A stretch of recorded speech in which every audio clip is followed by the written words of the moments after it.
ॐ अज्ञानतिमिरान्धस्य ज्ञानाञ्जनो शलाकया चक्षुरुन्मीलितं येन तस्मै श्रीगुरवे नमः। ॐ नमो भगवते वासुदेवाय। ॐ नमो भगवते वासुदेवाय। ॐ नमो भगवते वासुदेवाय। श्री भगवान उवाच दर्शनम इदम रूपम दृष्टो मानुषिजत् मम देवाप्यस्य रूपस्य नित्यं दर्शनकांक्षिण। हे अर्जुन, আমার এই চতুর্ভুজ রূপ দেখতে অতি দুর্লভ, যা তুমি দেখেছো, কেননা দেবতারাও সর্বদাই এই রূপের দর্শনাকাঙ্ক্ষী রয়েছেন। অর্জুনকে বলছেন যে বিশ্বরূপ দেখার পরে যে তুমি যে আজ চতুর্ভুজধারী, অর্থাৎ ভগবান শ্রী বিষ্ণুর যে চতুর্ভুজধারী, কি ওম দেহস্ব দাস পিতৃমণ্ডল মধ্যবর্তী নারায়ণ ষোড়শী যে আসন সন্নিবেষ্ট কৌরবান মকরকুণ্ডলবান কিরীটিহারি বপুরোদিত শঙ্খচক্র গদা পদ্মধারী শ্রী নারায়ণ, যখন তিনি বিশ্বরূপ দেখেছিলেন, বিশ্ব ব্রহ্মাণ্ড একমেব দ্বিতীয়, একই ঈশ্বর। একই ঈশ্বর গীতায় যে বলছেন যে সমস্ত দেবতারা আমার অঙ্গস্বরূপ, যে বা যাহারা কোনো কিছু পাওয়ার জন্য অন্য দেবতার আকাঙ্ক্ষার পূজা করে, তারা আমারই পূজা করে, কারণ দেবতারা আমার অঙ্গস্বরূপ। সেই যে দৃষ্টিটা, বিশ্ব ব্রহ্মাণ্ড যিনি পরিব্যস্ত, তারই বিভিন্ন রূপ, এই বিশ্বরূপে তিনি দেখিয়েছিলেন অর্জুনকে। দেখিয়ে বললেন যে এই যে রূপটা, এই যে রূপ আমরা দেখেছ, সেই চতুর্ভুজ দুর্লভ, সেই দেখাটা অত সহজ নয়। আমার অঙ্গস্বরূপ যারা দেবতারা, তারাও সাধন করে এরকম দেখতে পারেন না, কিন্তু তুমি আমার পরম ভক্ত, তাই তুমি এটা দেখেছ। এরপরেই বলছেন নৌ অহম বেদৈন তপস্যা নৌ দানেন নৈজয়া সখ্য এবং বিদোদুষ্টম দৃষ্টমান সীমাম যথা। হে অর্জুন, না বেদগুলোর দ্বারা, না তপস্যার দ্বারা, না দান দ্বারা, না যজ্ঞ দ্বারা এই চতুর্ভুজ রূপ বিশিষ্ট আমি দেখতে উপযুক্ত হই, যেমন আমাকে তুমি দেখেছ। অত্যন্ত কঠিন গীতার কথা। আমরা সনাতন ধর্মে মূল গ্রন্থ হচ্ছে বেদ। বেদকে ভিত্তি করেই আমরা, বেদ তো ঐশ্বরিক শক্তি, ঐশ্বরিক শক্তি যখন ঐশ্বরিক যে কথাগুলা, ঐশী শক্তিগুলা যে মুনি ঋষিরা পেয়েছেন, সেটাই ব্যাসদেব বেদের রচনা করেছেন। বেদের কথা বোঝার জন্য 108খানা উপনিষদ সৃষ্টি হয়েছে। এরপরও সঠিকভাবে এগুলো বোঝা কঠিন, ঐশ্বরিক বাণী। তাই 18টা পুরাণ হয়েছে, 4 লক্ষ শ্লোক। এরপরে 18টা উপপুরাণ হয়েছে, 20খানা স্মৃতি হয়েছে, 1 লক্ষ শ্লোক সম্বলিত মহাভারত সৃষ্টি হয়েছে, যার প্রধান অংশ হচ্ছে শ্রীমদ্ ভগবদ গীতা। তাই কিন্তু এই শাস্ত্রগুলা অধ্যয়ন করলেও ভগবানকে দেখা যায় না। ভগবান নিজে কি বলছেন যে না বেদগুলোর দ্বারা, অর্থাৎ বেদের কথাগুলা পড়লে কিংবা বেদ জানলে কিংবা জানলেও ভগবান এরকম দিব্যরূপ দেখা যায় না। অথবা তপস্যার দ্বারা, যুগ যুগ ধরে যারা তপস্যা করছে, দেখুন কত কঠিন কথা। তাইলে আমরা শুধু জ্ঞান মার্গে গেলাম, অনেক কিছু জানলাম, জানলেই ভগবান জেনে যাবো তা নয়। বই গ্রন্থ পড়া এক জিনিস, গ্রন্থ পড়া জ্ঞান লাভ করলাম, এটা এক জিনিস, কিন্তু উপলব্ধি করা, ভগবানকে পাওয়াটা কত কঠিন। ভক্তি ছাড়া ভগবান লাভ করা যায় না। কারণ আমি অনেক জানলাম, যদি আমার মধ্যে একটা অহংকার থেকে যায়, জানার মধ্যে একটা অহংকার থেকে যায়, তাইলে আমার দ্বারা ভগবান লাভ হবে না। নিরহংকারী হতে হবে। একমাত্র ভক্তি ভিন্ন, নিরহংকার হওয়া যায় না। তাই বলছেন যে না বেদগুলির দ্বারা, বেদ বললাম, অথচ বেদের মর্মার্থ বুঝে যদি আমার অহংকার শূন্য না হয়, তাহলে বেদগুলি পড়লেও আমার এই দৃশ্যগুলো দেখতে পারে না। তপস্যা, আমি তপস্যা করলাম, কিন্তু তপস্যা করছি কিসের জন্য? জগতের কল্যাণের লেগে, মঙ্গলের লেগে, নিরহংকার হয়ে করবো। কিন্তু সেটা যদি সঠিকভাবে না করি, তাহলেও আমাকে এই রূপ দেখা যায় না। দান করা, দান, এই সংসারে দান সবচেয়ে বেশি দান করেছেন কে? এই পৃথিবীতে দাতা কর্ণ নামে যিনি জড়িত, কর্ণ। কিন্তু সেই কর্ণের দশা কি হলো? কর্ণরে তো মৃত্যু হলো। কারণ সেদিন ভগবান বলছিলেন তোমার মতো দাতা নাই, নিজের ছেলেরে অতীত রূপে নারায়ণ রেখা আছে, কিন্তু তুমি কি করেছ? অন্যায়কারী, দুষ্ট, দুরাচার, দুর্যোধনের সাথে তুমি রয়েছো। অন্যায় যে করে আর অন্যায় যে সহে, উভয়ই তুমি দুর্যোধনের সাথে থাকছিলা, বিধায় তোমারই আজকে এইরকম মৃত্যু হবে। তাহলে দান করলেও হবে না। অর্থাৎ যতক্ষণ পর্যন্ত আমি ন্যায়, সত্য, ধর্মপথে না থাকি, ততক্ষণ পর্যন্ত দান করলেও ভগবান এই রূপ দেখা যায় না। কিন্তু প্রকৃত দান যদি করা যায়, কারণ কঠিন একটা জিনিস, ভক্তি মার্গ ছাড়া স্বয়ং কর্ণও পারেন নাই। তাই বলছেন দান দ্বারা, যজ্ঞ দ্বারা, এই যে আমরা পূজা পার্বণ যজ্ঞ অনুষ্ঠান করছি, কেন করছি? এর মধ্য দিয়ে উপলব্ধি করে আমার মধ্যে ভগবান আছেন, সবার মধ্যে ভগবান আছেন, কাউকে আমি আঘাত দেবো না। কিন্তু এটা কি সম্ভব হয়? যদি সম্ভব না হয় তাহলে এগুলো দেওয়া হবে না। কিন্তু ভক্তি মার্গে যদি ভগবানকে আনকন্ডিশনাল স্যারেন্ডার হয়ে যায়, যে ভগবান আমার জ্ঞান নাই, কিছু নাই, তুমি যদি কৃপা করো, যা তুমি করাইবা তাই তুমি করো, তাহলে ভগবান নিজে বিপদে পড়ে যান, অথবা আপনার দ্বারা কোনো খারাপ কার্য হবে না। অর্জুন যখন আনকন্ডিশনাল সারেন্ডার হয়েছিলেন, কারণ অর্জুনও কিন্তু একেবারে প্রশ্ন করেছেন, এক পর্যায়ে বলছেন যে আমি কি, যে আমি তোমার শরণাগত, তুমি আমাকে পথ দেখাও। যখন ভগবানকে বলছেন তখনই কিন্তু ভগবান তাকে কৃপা করে বিশ্বরূপ দেখালেন। তাই বলছেন এই যে আমার বিশ্বরূপ দেখেছো, এটা সাধারণ জিনিস নয়, একমাত্র ভক্তি মার্গের দ্বারাই এটা সম্ভব। তাই বলছেন, এবার কি বলছেন? মত কর্ম কৃত মত পরম মত ভক্ত সঙ্গ বর্জিত নির্ভৈরা সর্বভূতেষু যো সমামিতি পাণ্ডব।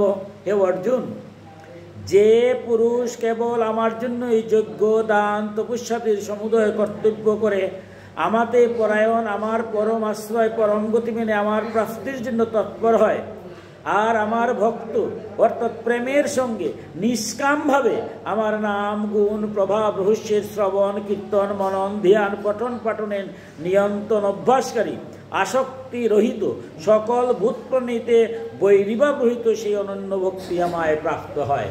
এবার অর্জুনকে উদ্দেশ্য করে বিশ্ববাসীকে বলছেন যে, কি বলছেন?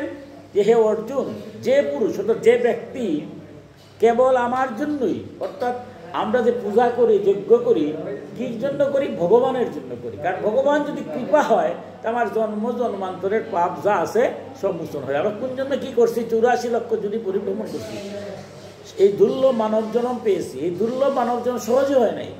এই দুর্লভ মানব জীবন পেয়ে শুধুমাত্র যে ভগবান তোমার পূজা করছি, অর্চনা করছি, জন্ম জন্মান্তরে যদি কোনো ভুল করে থাকি, আমার ভুল থেকে তুমি ক্ষমা করো, তোমার স্মরণ ছাড়া যেন হয় না।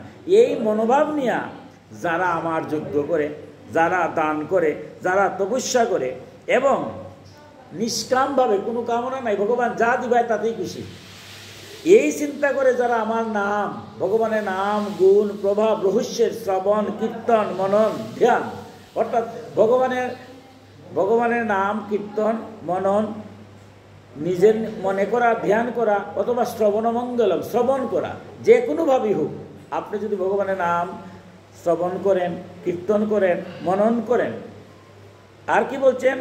এবং সেটা নিরন্তর অভ্যাসকারী, প্রতিদিনই ঘুম থেকে উঠলেন একটু জল তুলসী দিলেন। ভগবান কি বলছেন? পত্রম পুষ্পং ফলম তুষম, বেশি কিছু দরকার নাই। ঘুম থেকে উঠে একটু তুলসী পাতা, একটু ফুল, একটু ফল, একটু জল দিলে হলো। আমার মতো ওরকম তো বলি যে আজকে চৈত্র মাসের দিন আসছে, সামনে তুলসী গাছ নাই, হিন্দু ভাই তুলসী গাছ নাই থাকলে হয়?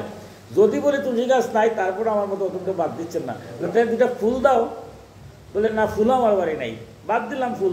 বলে একটু ফল দাও, যে না বাজারও যে দাম, ফলও পাচ্ছি না। ভগবান তারপরও আমার ওরকমকে বাদ দিচ্ছেন না, বলছেন ভক্তি ভরে যদি কেউ আমার একটু জল দেয় তাতেই হলো।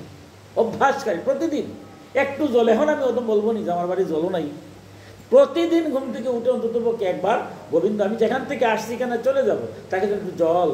যে ভক্ত প্রতিনিয়ত অভ্যাসকারী, অভ্যাস রূপে আমাকে একটু পত্র, একটু পুষ্প, একটু ফল, একটু জল দেয়। এবং আর কি বলছে? সকল ভূত প্রাণীতে বৈরিভাব। ভগবান যদি আমার ভিতরে না থাকেন, তাহলে আমি কেন বসে আছি? আমি ভগবান আছেন বলেই আমি আছি। মায়া মমতা সব ভগবান আছেন। ভগবান যদি এই মুহূর্তে আমার দেহ থেকে চলে যান, আমার নামও কেউ বলবে না, সবাই বলবে লাশ। কেউ নাম বলে মারা যাওয়ার পরে বলে না, কারণ ভগবান আছেন, প্রতি শ্বাসে আসছেন আর যাচ্ছেন বায়ুরূপে। আমরা বলি শেষ নিঃশ্বাস তাক, অর্থাৎ ভগবান বাইর হয়েছেন আর ভিতরে ইয়া প্রবেশ করছেন না, এটাই আমরা বলি। তাহলে ভগবান আমার ভিতরে আসেন বললেই আমি বেঁচে আছি। ভগবান যদি তাকেন না, আমার চোখের সামনে বন্ধু বান্ধব আত্মীয় স্বজন চোখের সামনে চলে যাচ্ছে, কেউ আমরা আটকাতে পারতেছি? পারিনি। আমি যে বেঁচে আছি, আপনি বেঁচে আছেন, এটা আশ্চর্য। গোবিন্দ কৃপা করছে, তাই উনি আমার দেহের মধ্যে আছেন। উনি চলে গেলে আমার এই দেহ আর দেহ বলবে, নামও বলবে না। তাই বলছেন যে যারা এই তত্ত্বটা জানে, বুঝে যে আমার ভিতরে ভগবান আছেন, অত আমি এখানে আসছি, তিলক পড়ছি, মালা দিচ্ছি, ধুতি পড়ছি, আপনারা আমার ভিতরটা বুঝতে পারছেন না, বাইরেটা দেখতেছেন ভালো, ভিতরে আমার হিংসায় ভর্তি, তাইলে কি আমি বাঁচতে পারবো? আপনারা আমি বোকা বানাবো, আপনারা বুঝবেন না। কিন্তু আমার ভিতরে যে অন্তর্যামী বসে আছেন অন্তরে, আমার ভিতরে কি আছে কি না সব কিন্তু অন্তর্যামী ভগবান দৃষ্টি রাখেন। কারণ উপনিষদে কি মধুর ব্যাখ্যা করছে যে একটা দেহটা হচ্ছে একটা বৃক্ষ তুল্য, বৃক্ষর মধ্যে দুইটা পাখি, একটা পাখি ভোগ করছে আর একটা পাখি পর্যবেক্ষণ করছে। এই দেহরূপ বৃক্ষের মধ্যে যে আমার ইন্দ্রিয়গুলো আছে, সেগুলা কাম, ক্রোধ, লোভ, মোহ, মদ, মাৎসর্য। কাম মানে কামনা বাসনা শেষ নাই, আস্তে জীবন খালি কামনা বাসনাই করলাম। কিন্তু গোবিন্দরে একটু প্রণাম করব। আজকে দাদা এখানে অনুষ্ঠান করছেন, কি মধুর কথা।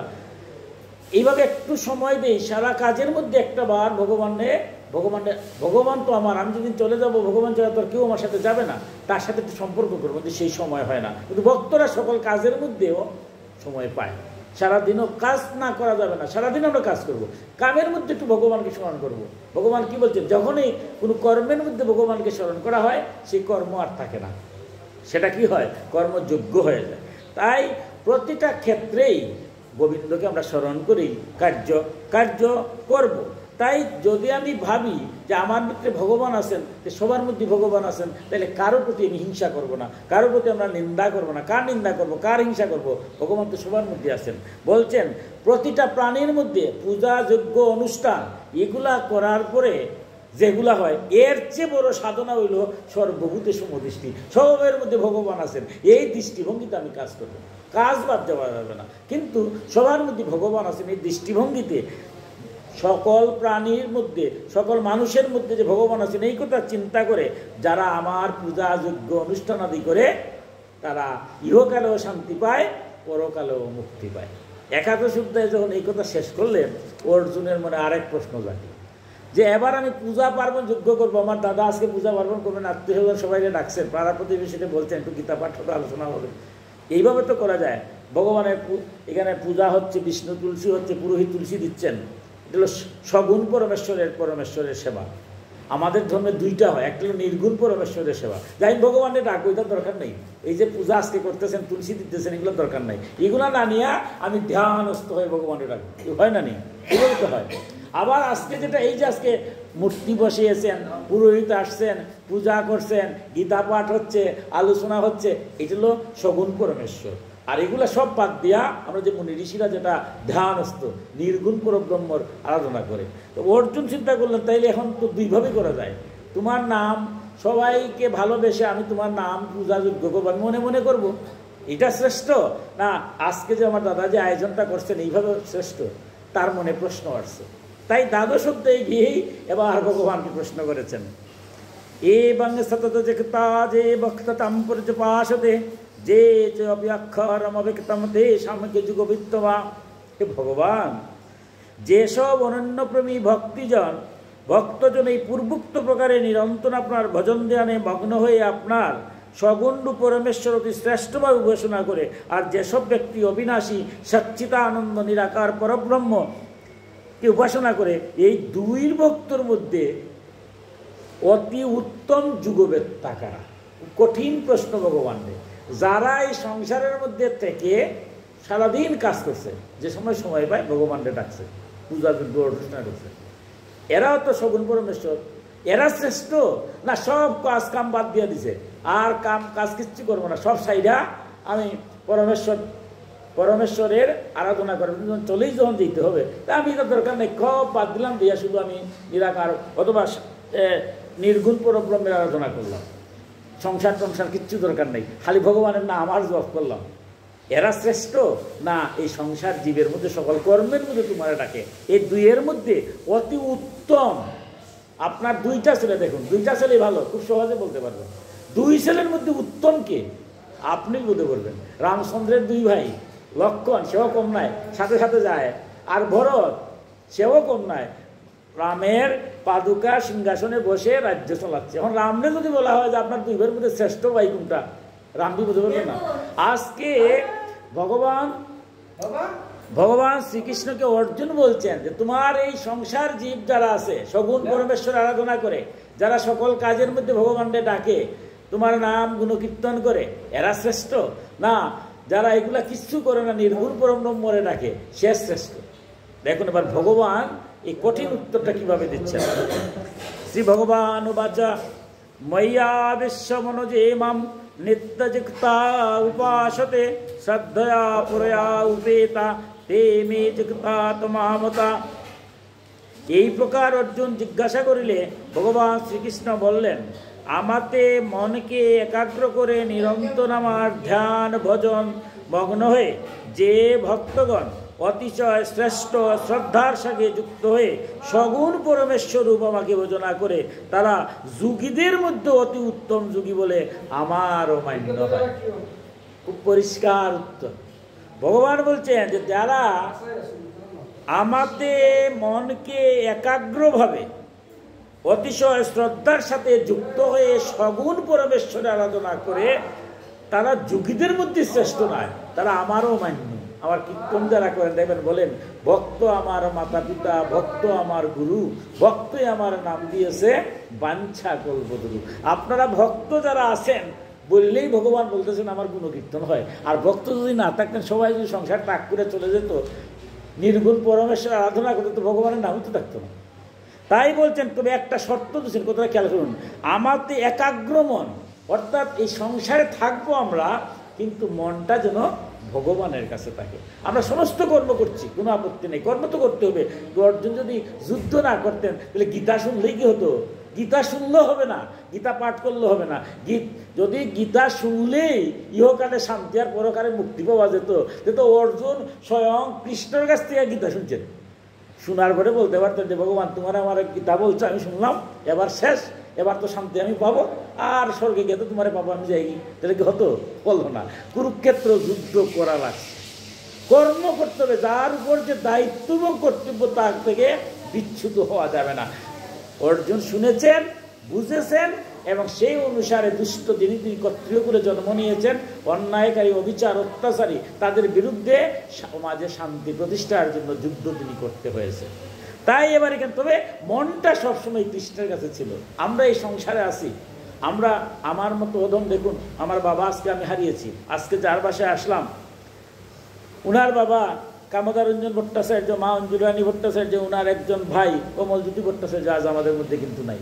তারা তো চলে গেলেন, তারা আটকাতে পারলাম? তারা যাওয়ার সময় কিছু নিয়ে গেছেন না, দিলে তারা নিতে পারবেন। তাহলে আমি যেদিন যাব এই সংসার থেকে, আমি কিছু নিয়ে যাব না, কেউ দিলে আমি নিতে পারবো? আমি একদিন চলে যাবো। এই সংসারটা কত কঠিন, চলে যখন যেতে হবে। যারা গেলেন তার সাথে কেউ গেছি? দেখুন এত সম্পর্ক ওই সংসারে। আমার বাবা গেলেন, আমার বাবার সাথে আমি গেছি নি না, কেউ গেছে, কেউ যাওয়ার পরে যায় না, যেতে পারবেন না। তাই স্ত্রী, পুত্র, কন্যা, ভাই, আত্মীয় স্বজন সবাই থাকবে। যেদিন আমি যাব, এদিন শেষের দিন আমার সাথে কে যাবে? আমরা বলি শ্মশান বন্ধু। শ্রাদ্ধের দিন শ্মশান বন্ধুরে খুব যত্ন সহকারে খাওয়া হয়। যে থাকতে অনেক বন্ধু মিলে, শেষের দিন সব বন্ধু মিলে না। ওই শ্মশানে যারা গেল তারা আমরা খাওয়াই, শাস্ত্রেরই বিধান। কিন্তু শ্মশান বন্ধু যারা শেষ বন্ধু, তারাও কতক্ষণ থাকে? যতক্ষণ আমার এই দেহখান আছে ততক্ষণ উনি থাকবে। যে সময় দেহটা শেষ হয়ে যায়, এরপরে শ্মশান বন্ধু শ্মশানে বসবে, চলে আসবে। এরপরেও তো আমার দেহ থাকবে না, কিন্তু আমার আত্মাটা, যে আত্মাটা আমার দেহের মধ্যে আছে, সে তো কর্ম বলে, সেটা তো আকাশস্থ নিরালম্ব বায়ুভূত নিরাশ্রয় ঘুরতেছে। হয় সে আবার এই পৃথিবীতে কর্মফলের কারণে আসবে, অথবা ভগবানের সাথে বিলীন হয়ে যাবে। যাই হোক, সেদিন শ্মশান ঘাটের পরে আমার সাথে কে থাকবে? থাকবে আমার ভগবান। ভগবান আমার ছাড়বেন না। তাই আরেক ভগবান, আরেক নাম হচ্ছে দীনবন্ধু। যেদিন আমার কেউ নাই, শ্মশান আমার দেহ শেষ হয়ে গেল, সেদিন যিনি থাকবে আমার বন্ধু রূপে, তার নাম হচ্ছে আরেক ভগবান, আরেক নাম হচ্ছে দীনবন্ধু। তিনি হচ্ছে জগতের নাথ, আমি অনাথ, সেদিন আর কেউ নাই আমার সাথে। সেদিন যিনি আমার থাকবেন তিনি হচ্ছেন জগন্নাথ। তাই বলছেন, হে অর্জুন, শেষ দিনে যেদিন চলে যাবে, সেদিন তো আমারে রাখতে হবে। জগন্নাথ ছাড়া তোর গতি নেই, দীনবন্ধু ছাড়া গতি নেই। এই কথা চিন্তা করে সমস্ত কর্ম করে, কর্তব্য কর্ম বাদ দেওয়া যাবে না, কিন্তু মনটা যারা আমাকে দিয়ে দেয়, মনটা এটা তো কঠিন জিনিস, কিভাবে দেওয়া যায়? ঠাকুর রামকৃষ্ণ তো মধুরভাবে ব্যাখ্যা দিয়েছেন এই শ্লোকের ব্যাখ্যা। বলছেন কারো গায়ে যদি ফুরা হয় তাহলে কি কাজকর্ম বাদ দেবে? কেউ বাদ দেবে না। আমার গায়ে একটা ফুরা হলো, আমি কাজকর্ম করবো, চলাফেরা করব, কিন্তু আমার মনটা থাকবে ফুরার দিকে। যদি একটু আঘাত লাগে প্রচণ্ড ব্যথা পাবো। তাইলে আমার কাজ করা একদিকে, মনটা কিন্তু ফুরার দিকে। মনটা একাগ্রচিত্ত ভগবানের কাছে যদি থাকে তাহলে এই কাজগুলো সবার করা লাগবে। কাজ না করার জন্য বলছেন না। সংসারে যত কর্ম আছে, পিতা হিসাবে পুত্রের প্রতি দায়িত্ব কর্তব্য, ছেলে হিসাবে বাবা মার প্রতি দায়িত্ব, ভাই হিসাবে ভাইয়ের প্রতি, স্ত্রী হিসাবে স্বামীর প্রতি, স্বামী হিসাবে স্ত্রীর প্রতি, পাড়া প্রতিবেশীর প্রতি, জগতের প্রতি, সব কর্তব্য আমি করব। কিন্তু আমার ভাবতে হবে এগুলা কর্তব্যের জন্য আমি আসছি, কিন্তু আমার যিনি আরাধ্য, একদিন আমি চলে যাব, তার কাছেই যেতে হয়। মনটা যেন আমার স্থির থাকে। মন যদি আমার স্থির থাকে, তাহলে স্থির মন থাকলে পরে কি হবে? সকল কাজের মধ্যে আমি ভগবানকে ভুলব না।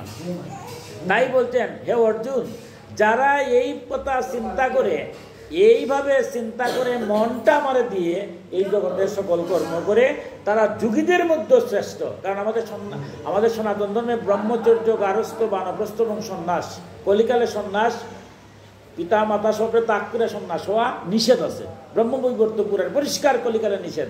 আমার মহাপ্রভু সন্ন্যাসে গিয়েছেন, চৈতন্য চরিতামৃতে, চৈতন্য ভাগবতে বলেছেন যে কলিকালে সন্ন্যাস যাওয়া যাবে না। এই জন্যই নিত্যানন্দ, শ্রী অদ্বৈত তারা সংসার ত্যাগ করতে চেয়েছিলেন, তাদেরকে দেন নাই। সংসার ধর্ম শ্রেষ্ঠ, ঝগড়া বিবাদ আনন্দ ফুর্তি সব এখানেই করবো, ত্যাগ করা যাবে না এখানে যারা। তাই বলছেন এই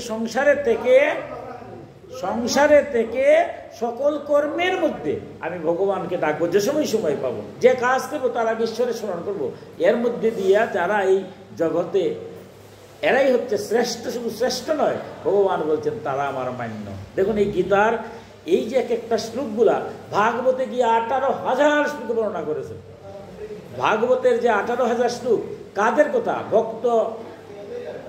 ভক্ত প্রীতু, ভক্ত প্রহ্লাদ, ভক্ত অজামিল, ভক্ত ধ্রুব, এরা কারা? সব আপনাদের মতো সংসারী, সংসার ধর্ম করেছেন।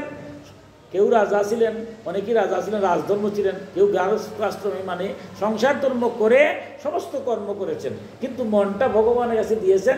যাওয়ার সময় স্বয়ং বিষ্ণু রথ পাঠিয়ে তাদেরকে নিয়ে গেছেন। এই তত্ত্বকথাগুলোই ভাগবতে বলা হয়েছে। ভাগবতে কোনো সন্ন্যাস, যেটা সংসার, তাই কোনো সন্ন্যাসের গল্প ভাগবতে নাই, সব গারস্থাশ্রমের কথা। তাই অর্জুনকে বলছেন, হে অর্জুন, এই সংসার টাকাটাই উপরে যে দায়িত্ব আছে, কর্তব্য আছে, সেই কর্তব্য দায়িত্ব পালনের মাধ্যমে খালি মনটা আমার দিয়ে রাখো। মনটা যদি দিয়ে রাখো, সে শুধু শ্রেষ্ঠ নয়, সে আমারও মান্য। এবার একটু আস্তে আস্তে ধীরে ধীরে অর্জুনকে বলছেন যে, অর্জুন দেখো, যারা সংসারে জীব তারা শ্রেষ্ঠ, তবে একটু খেয়াল করতে, তারা একটু খেয়াল করতে হবে। কী খেয়াল করতে হবে? বলছেন, যে তু সর্বাণি কর্মাণি ময়ি সন্ন্যস্য মৎপরা অনন্যেন এব যোগেন মাম ধ্যানত্যোপাসতে। যারা এই সংসারে আছে তারা সকল কর্মগুলো আমাকে অর্পণ করে, আমাকে সগুণ পরমেশ্বরী তৈলধারার মতো অনন্য ধ্যান যুগের দ্বারা নিরন্তর চিন্তা করে ও ভজনা করে। হে অর্জুন, এইগুলো আমাকে চিত্তলগ্নকারী প্রেমী ভক্তদের আমি শীঘ্রই মৃত্যুরূপ সংসার তাকে উদ্ধারকারী হয়ে থাকি। কঠিন কথাগুলো বলছেন। হে অর্জুন, যত কর্ম আছে এই সংসারে, সমস্ত কর্ম আমা কর্তৃক উৎপন্ন হইয়াছে, আমি তারে দায়িত্ব দিচ্ছি। এই কথা চিন্তা করে যার যে দায়িত্ব এবং কর্তব্য আছে, সেই কর্তব্য কাজ করে যাবে। কর্মণ্যবাদী কারস্তে মা ফলেষু কদাচন, ফলের আশা ত্যাগ করিয়া কর্ম করে আমি যারা যায় এবং সতত ধ্যান যুগের দ্বারা আমার চিন্তা করে সকল কাজের মধ্যে যখনই সময় পায়, তখন আমার মনটাকে স্থির করার জন্য একটু ধ্যান, পূজা, অর্চনা, যজ্ঞ করে, এইভাবে যারা কর্ম করে, এই অর্জুন, এইগুলো আমাতে চিত্তলগ্নকারী প্রেমী ভক্তদের, ভক্ত কেন বলছেন? প্রেমী ভক্ত। তারে এর আগে 7ম অধ্যায়ে 4 প্রকার ভক্তের কথা বলছেন, এখানে এসে বলছেন 4 প্রকারের 4 নম্বর যে ভক্ত, সেই প্রেমী ভক্তদের আমি শীঘ্রই মৃত্যুরূপ সংসার থেকে উদ্ধার করে দেয়। এই সংসারটা তো একটা মৃত্যুময়। এই সংসারে আমরা কখন চলে যাব তা আমরা জানি না। তাই বলছেন এই সংসারটা কি সাম ইয়তি ইতি সংগ্রামময়, পাণিনির ব্যাকরণে বলছে সংগ্রামময় একটা। এই কুরুক্ষেত্র যুদ্ধের মধ্যে কিন্তু ভগবান গীতা দান করছে একটা সুন্দর পরিবেশ। আজকের মতো এরকম পরিবেশ করে তো ভগবান দিতে পারতেন, দিন নেই। কারণ সংগ্রাম তো আমার দেহের মধ্যেই চলতেছে, কাম ক্রোধ আমার নিজের দেহের মধ্যে সংসার, সমাজের পরিবারের মধ্যে ঝগড়া, সমাজের মাঝে ঝগড়া, রাষ্ট্রের মাঝে ঝগড়া, আন্তর্জাতিক ঝগড়া, খালি ঝগড়া ঝগড়া, বিবাদ বিবাদ। তাহলে কি সংগ্রামের জন্য আমরা জন্ম হয়েছে? ভগবান বলছেন না। কি জন্ম হয়েছে কি জন্য? ঋষিরা কি বলছেন? মধু বা তারিতায়তে মধুস্করণ দেশিন্দব, যে এই সংসারের মধ্যেও মধু ছিটাইয়া আছে, সেই মধু সংগ্রহ করুন এবং নিজের জীবনকে মধুময় করুন। আমার দাদা আজকে, কাজল দা আজকে মধুর ব্যবস্থা করেছেন। গীতার আয়োজন মানে কি? ভগবান কি বলছেন এই কথাগুলা। তাই সেই কথাগুলো যদি নিজের জীবনে বাস্তবায়ন করতে পারি, তাহলে নিজের জীবন হবে মধুময়। আমার জীবন যদি মধুময় হয়, আমার পারিবারিক জীবন হবে মধুময়। আমার পারিবারিক জীবন যদি মধুময় হয়, তো সমাজ জীবন হবে মধুময়। সমাজ জীবন যদি মধুময় হয়, তো দেশ হবে শান্তিময়। দেশ যদি শান্তিময় হয়, তবেই তো বিশ্ব শান্তিময় হয়। তাই বলছেন, যারা কি বলছেন, আমার কর্মগুলো, যার প্রতি যে কর্তব্য আছে, এই কর্তব্য কর্মগুলোর মধ্যে যারা করে তারা হচ্ছে প্রেমী ভক্ত। অর্থাৎ প্রেমী ভক্ত বলছেন। আমরা প্রেমী ভক্ত একটু পরে যাব। গীতার যে কথাগুলো, এটা তো সর্ব উপনিষদ গাবদুগ্ধা গোপালনন্দন, সমস্ত উপনিষদের সারবস্তু। যে বেদ, 4খানা বেদের 108খানা উপনিষদের সারবস্তু হচ্ছে গীতা। সমস্ত পুরাণ 4 লক্ষ শ্লোক হচ্ছে পুরাণ। সেই 4 লক্ষ শ্লোক, মহাভারতের 1 লক্ষ শ্লোক আছে, 5 লক্ষ, এরপরে আছে আবার 108খানা উপনিষদ, 20খানা স্মৃতি, সমস্ত তত্ত্বকথার সার এসে হইল গীতা। কি বলছেন? প্রথমে আমরা যাই, কয়েকটা ভাগ এখানে ভাগ করছেন। প্রথমে আমার জানতে হবে কর্ম কি। সকল কর্মগুলি বলছে সকল ভগবানকে অর্পণ করতে হবে এবং কর্ম ত্যাগ করা যাবে না। সংসারে যে প্রথম শর্ত হচ্ছে আমি পূজা করব, যজ্ঞ করব, অর্চনা করব, এর অর্থ আমি কর্মবাদ দিয়ে দেবো, হবে না, কাজ করতে হবে। প্রথম শর্ত। কর্মটা কি? ভগবানের উদ্দেশ্যে জগতের কল্যাণার্থে যে কর্ম, তার নাম হচ্ছে কর্ম। তাহলে আমি ব্যবসা করি, এটা আমার কর্মজগতের কল্যাণ হচ্ছে। আমি শিক্ষকতা করি, এটাও কর্মজগতের কল্যাণার্থে। আমি প্রকৌশলী, আমি ডাক্তার, আমি যাই হই, আমি কৃষক, আমি গৃহিণী, বৃন্দাবনের গৃহিণী। গৃহিণীর তো গোপীরা, গোপনে যারা ভগবানের নাম স্মরণ করে তারা হচ্ছে গোপী ভক্ত।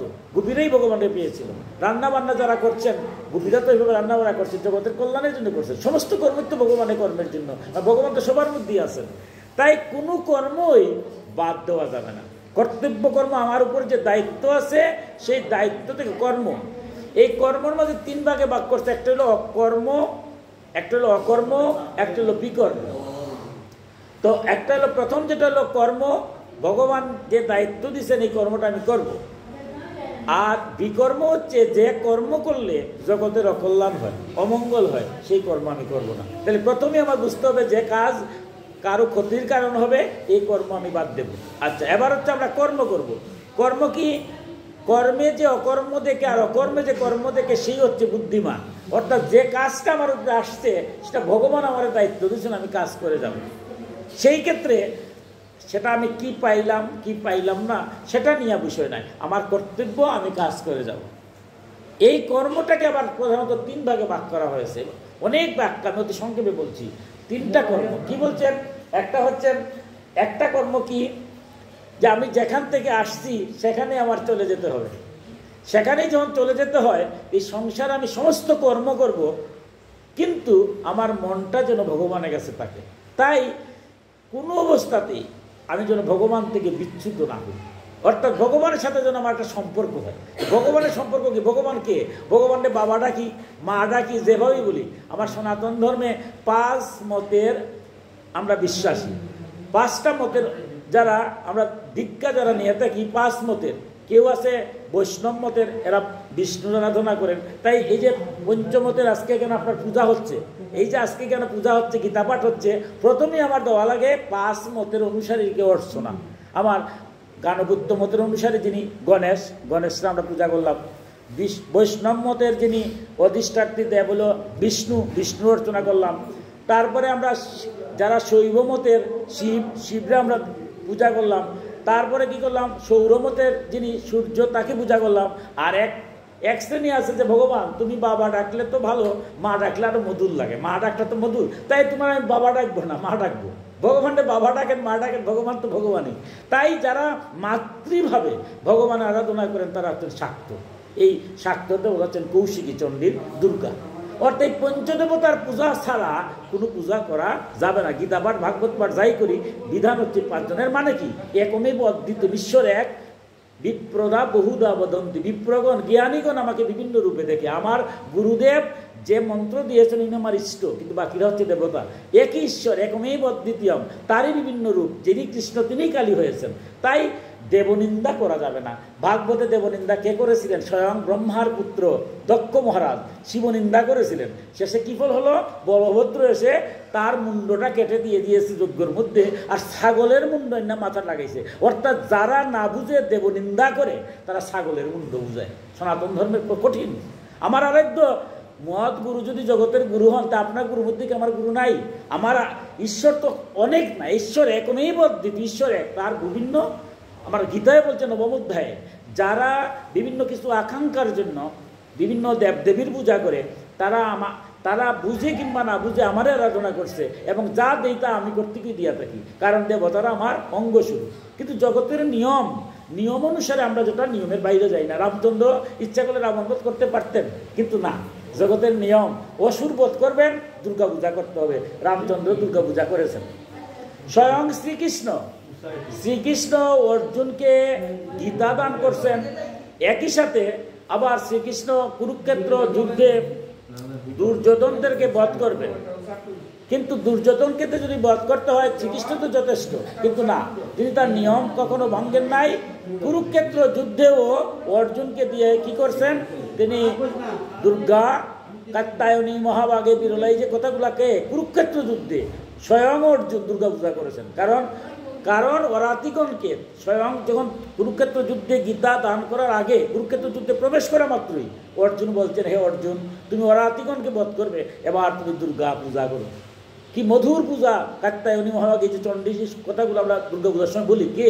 স্বয়ং শ্রীকৃষ্ণ অর্জুনকে দিয়ে করেছেন। স্বয়ং দেবী উপস্থিত হয়ে বলছেন, হে নর, নারায়ণ তোমার সহায়, সুতরাং ইন্দ্র তোমার পাশে আসলে হবে না, কিছুদিনের মধ্যে তুমি অরাধিগণকে বধ করে রাজ্য অধিকার লাভ করবে। তাই নিয়ম আমরা যাব না। মহাপ্রভু আসছেন, হরিনাম কীর্তন হচ্ছে, কিন্তু আগের দিন দেখবেন যুগমায়ার ঘট, আদ্যাশক্তি ছাড়া আমরা কোনো শক্তি ভিন্ন, ভগবানের যে শক্তি এটি হচ্ছে আদ্যাশক্তি, শক্তি ভিন্ন কোনো হয় না। তাই মহাপ্রভু কি মধুর চৈতন্য ভাগবতে চণ্ডী রূপা গৌরী স্তব করেছেন, আদ্যাশক্তি প্রার্থনা করেছেন। আমরা দেখি এখনো অধিবাসের অষ্টপ্রহর বা ষোড়শপ্রহর কীর্তন হয়, তার আগের দিন অধিবাসের দিন দেখবেন যুগমায়ার ঘট বসিয়ে যুগমায়াকে পূজা করে বলা হয়, মাগো আমরা কীর্তন করব, মঙ্গল মতো যাতে কীর্তনটা হয়। তাই বলছেন, আপনি যে আরাধ্যই হোক না কেন, যে কথাটা এখানে বলছেন ঈশ্বর, অর্থাৎ আপনার যিনি আরাধ্য আছেন, আপনি যারই আরাধনা করেন এক ঈশ্বর, তাকে ভুলা যাবে না। তাই গুরুরা কি করেন? সহজভাবে যাতে সবসময় হাঁটতে চলতে করতে পারি, এই জন্য আমরা আমাদের সনাতন ধর্মে বলছে, আমাদের ব্রাহ্মণ যারা কুলে জন্ম নিয়েছে তাদের 3 বার জন্ম হয়। একবার মা বাবার কাছ থেকে জন্ম হয়, এরপর আবার সাবিত্রী দীক্ষা হয়, দ্বিজ, আবার শ্রুতীয় হতে গেলে যে বিশ্লেষণ, আমি সময় স্বল্পতায় সব বিশ্লেষণ আছে আমাদের স্মৃতিশাস্ত্রে, যে আবার গুরুর কাছ থেকে যখন হয় 3 বার জন্ম হয়। তা এর মানেটা কি? অর্থাৎ বিষয়টা হলো দাঁত পরিষ্কার বারবার মাজলে আরও পরিষ্কার হয়। আমাদের সনাতন ধর্ম হচ্ছে এই যে পরিবেশটা, এই যে জগৎটা বড় কঠিন, বারবার আমার বিচ্যুত হওয়ার সম্ভাবনা থাকে। তাই আমার যত বেশি ভগবানের কাছে সম্পৃক্ত থাকবো, আমি তত বেশি ন্যায় সত্যের সাথে থাকবো, অসত্য অন্যায় থেকে বিচ্যুত হবে। কর্ম যদি আমি খারাপ করি তার ফল আমার ভোগ করতে হবে। তাই প্রথমেই কর্মকে বলছেন যে ভগবানকে। তাই আমরা কি করি? প্রত্যেকে বলছি, ঘুম থেকে উঠেই আমরা একটু জল তুলসী গোবিন্দকে দিই। নারায়ণ রূপেই হোক আর যে কৃষ্ণ রূপেই হোক আর দুর্গা রূপেই হোক, যে রূপেই হোক, আমার আরাধ্য আপনার গুরুদেব যেভাবে বলছেন আপনি এভাবেই দেন। একজনকে দিচ্ছেন, একটু জল তুলসী প্রতিদিনই আমার দিতে হবে, একটু ফল দিতে হবে। যে কর্ম করব, কর্মর আগে ভগবানের নাম স্মরণ করব, স্মরণ করার সাথে সাথেই এটা কর্ম থাকবে না, এটা যোগ্য হয়ে যাবে। প্রথম কাজটা হলো ঈশ্বরের কাছ থেকে বঞ্চিত হই না। দ্বিতীয় কর্মটা বলছেন সনাতন ধর্মে, দ্বিতীয় কর্মটা হচ্ছে মা বাবা। আমরা যে পৃথিবীতে আসছি, কিভাবে আসলাম? আমি একটু আগে বলছিলাম যে শ্মশানে গেলে দেহ যখন ত্যাগ হয়, শ্মশান বন্ধুরা চলে আসে। এরপরে দীনবন্ধু জগতের নাথ জগন্নাথ, এই যে আকাশস্থ নিরালম্ব বায়ুভূত নিরাশ্রয়, এই যে আত্মাটা ঘুরতে থাকে, তার কর্মফল অনুসারে আবার কোনো পিতৃ ঔরসে মাতৃগর্ভে মায়ের রক্ত মাংস মজ্জা অস্থি দিয়ে আমার এই মাংসপিণ্ডটা যখন তৈরি করা দেয়, তখন অনাদির আদি গোবিন্দ পরমাত্মার অংশ জীবাত্মা এসে সাথে সাথে আমার প্রাণ সঞ্চার হয়। তাই মা বাবা সেবা আমার করতে হবে। বিষ্ণু পুরাণে স্বয়ং শ্রী বিষ্ণু বলছেন, যারা মা বাবার পূজা না করে আমার পূজা করে, আমি সেই পূজা গ্রহণ করি না। অর্থাৎ মা বাবার পূজা না করে, সেবা না করে যদি গোবিন্দের পূজা করা হয়, সেই গোবিন্দের পূজা গ্রহণ করেন না। কত কঠিন কথা। স্বয়ং শ্রীকৃষ্ণ যখন ভাগবতে মধুর কথা দশম স্কন্ধে যাবেন, বুঝতে গিয়েছেন, তার প্রিয় বন্ধু সুদামা প্রশ্ন করেছে যে আচ্ছা, এই সংসারে তুমি কত গুরুর কথা বলছো? কখনো বলো 28 প্রকার গুরু, কখনো বলো তুমি যে 24 প্রকার গুরু আছেন। আচ্ছা, তুমি আমার সংক্ষেপে বলো তো দেখি, এই জগৎ সংসারে প্রধানত গুরু কয়জন?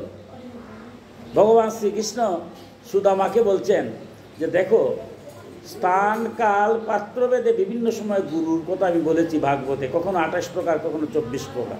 তবে প্রধানত গুরু হচ্ছে 3 জন। প্রধানত গুরু কে কে বলছে? প্রথমেই বলছেন মা বাবা, এরপরে বলছেন গুরুদেব, এরপরে বলছেন পরম গুরুদেব। সুদামা প্রশ্ন করলো যে বাহ, এটা তোমার কিরকম ব্যাখ্যা? স্বয়ং শ্রীকৃষ্ণেরও কিন্তু গুরুদেব ছিলেন।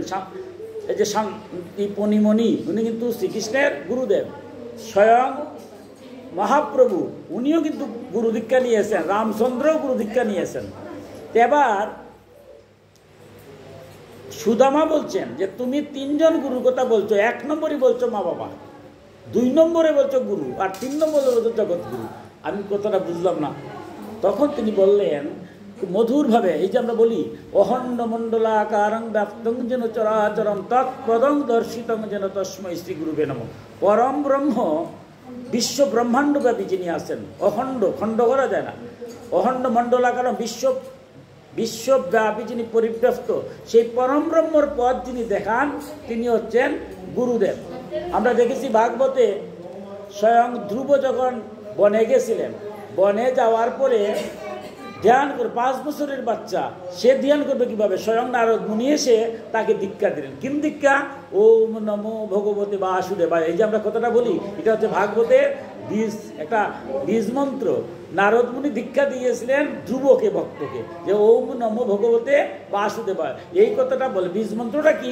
অতি সংক্ষেপে একটা, এটা আমরা ধ্যান উপলব্ধি, যারা যুগ যুগ ধরে যারা মুনি ঋষিরা ধ্যান করছেন, তারাই গুরু পরম্পরায় আমাকে একটা মন্ত্র, যেটা ডাকলে সহজে ভগবানকে ডাকা যায়। আপনি দীর্ঘদিন সাধনা করবেন, মেডিকেলের বই নিয়ে আসলেন, আর না কেউ যদি ডাক্তার হইতে পারতো, কিন্তু মেডিকেল কলেজ আর কেউ ভর্তি হইতো না। সবাই মেডিকেল কলেজের বই আইনা ইন্টারমিডিয়েট পড়ে এ ডাক্তার হইত।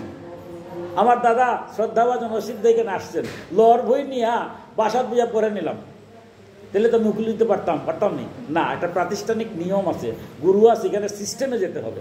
ঠিক সনাতন ধর্মের বলছে ভগবানকে পাওয়া, ডাকা, সাধনা করা তো সহজ নয়, মন স্থির হয় না।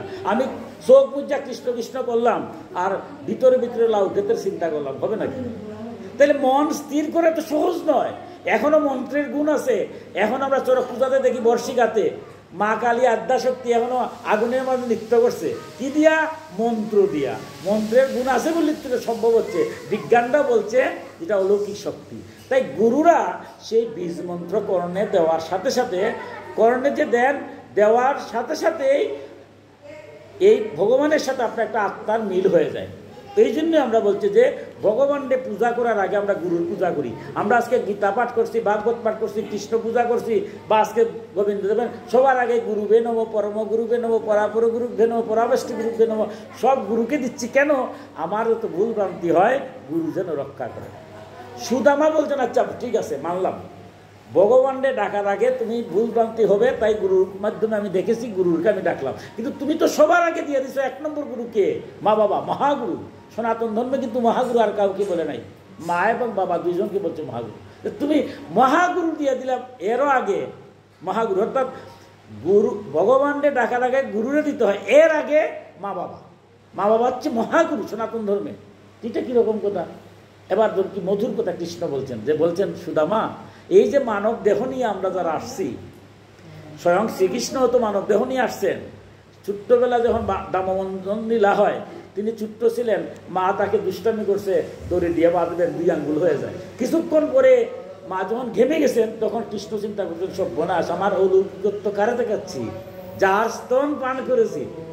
এই মনুষ্য দেহ নিয়ে যদি স্তন পান না করতাম, 6 মাস তো আর কেউ বাঁচায় নাই, ভগবানও তো বাঁচাতে পারবে না। আমার মা যদি না বাঁচান, তাহলে আমি কার সাথে বেঁচছি? ওই তার দৈব শক্তি ছাড় দিয়েছেন।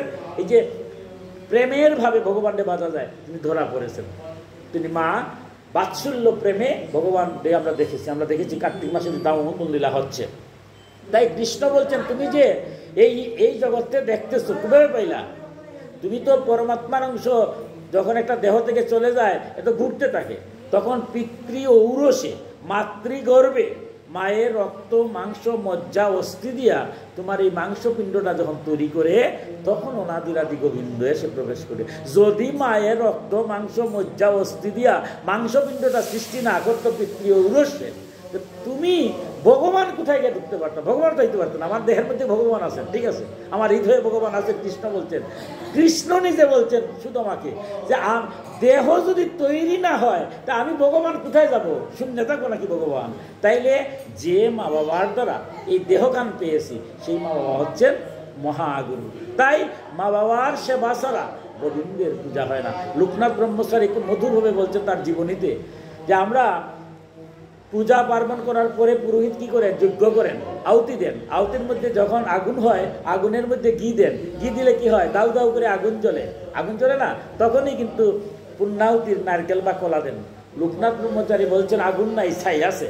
ছাইয়ের মাঝে যদি মূল্যবান জিনিস ঘি, টিনের পর টিন দেওয়া যায়, তাহলে কি যজ্ঞের পুণ্যাহুতি দেওয়া যাবে? দেওয়া যাবে না। তাই যারা মা বাবারে সেবা না করে যদি গোবিন্দের পূজাও করে, সেটা ছাইয়ের মধ্যে ঘি ঢালার মতো হয়, কোনো কাজ হবে। এই জন্যই সনাতন ধর্মে বলছে মহাগুরু। কেউ যদি মা বাবা মারা যায়, বলে মহাগুরু নিপাত হয়েছে। মাথা মুন্ডন থেকে কত কিছু শাস্ত্রীয় বিধান, খালি পায়ে থাকতে হয়, অসুস্থ পালন করতে হয়। কেন?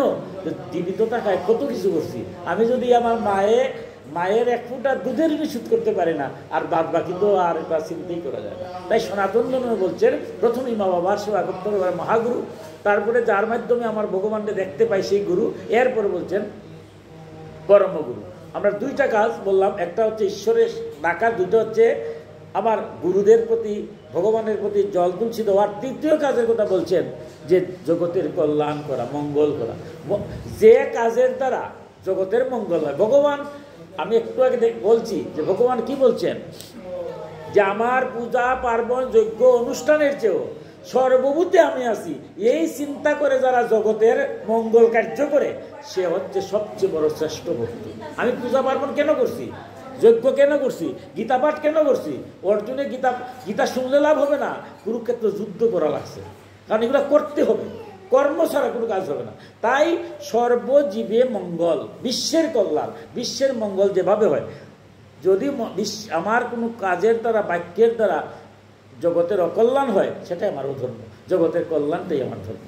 অর্জুনকে বলছেন, হে অর্জুন, এইভাবে যারা চিন্তা করে জগতের কল্যাণার্থে সমস্ত কর্ম করে, কিন্তু মনটা আমারে দিয়া দে, এই রকম, এরপরে কি বলছেন, এই রকম চিত্তলগ্নকারী প্রেমী ভক্তদের। এবার আরেকটা শব্দ লাগাইছেন, এক একটা শব্দ যে গীতা কি ব্যাখ্যা, গীতার এক একটা শব্দ আমি বলছিলাম যে 18,000 শ্লোকে ভাগবতীকে বর্ণনা করছে, 700 শ্লোকের ব্যাখ্যা হচ্ছে ভাগবতীকে।